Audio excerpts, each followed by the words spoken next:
In order for you and me to devise some kind of method or strategy to offset some of the events or repetition of the events that have taken place here in Los Angeles recently, we have to go to the root. We have to go to the cause. Dealing with the condition itself is not enough.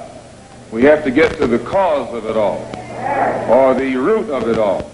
And it is because of our effort toward getting straight to the root that people oftentimes think we are dealing in hate. But first, I would like to congratulate and give praise to the Negro, so-called Negro leaders and so-called Negro organizations. And excuse me if I say so-called, it's hard for me to just outright say Negro when I know what that word Negro really means.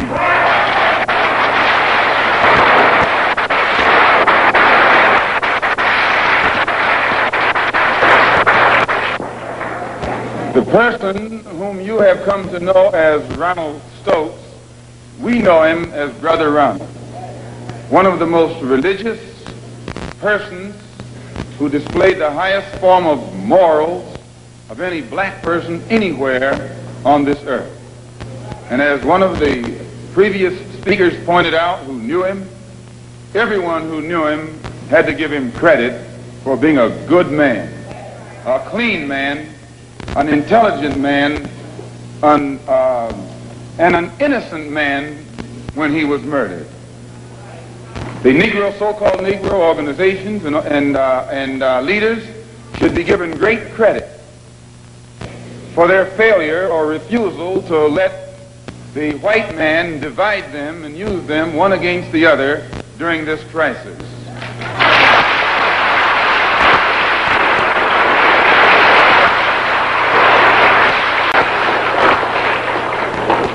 The Negro, so-called Negro leaders and organizations should be praised. They should be congratulated. They should be complimented. Because out of all of them combined, the white man has not yet found one who will play the role of Uncle Tom.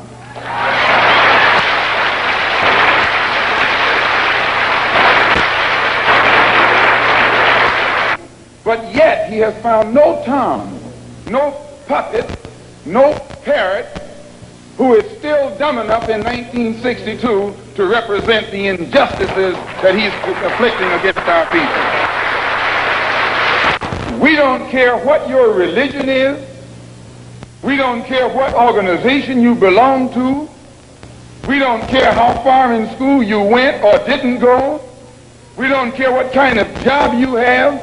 We have to give you credit for shocking the white man by not letting him divide you and use you one against the other.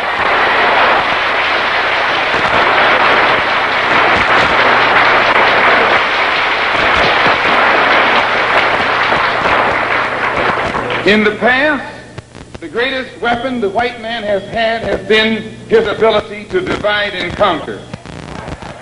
As Jackie Robinson pointed out beautifully on the television last night, 4/5 of the world isn't white. Isn't that what Jackie said?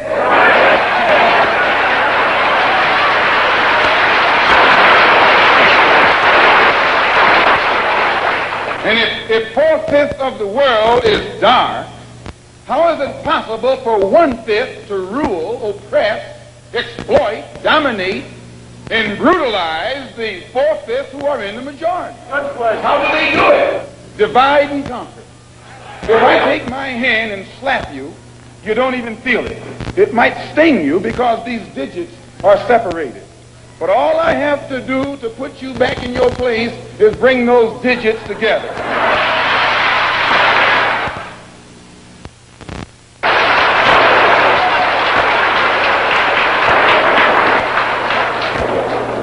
This is what the white man has done to you and me. He has divided us and used us one against the other. But today, thanks to Allah, you can say thanks to God or thanks to Jesus or thanks to Jehovah, whatever you want.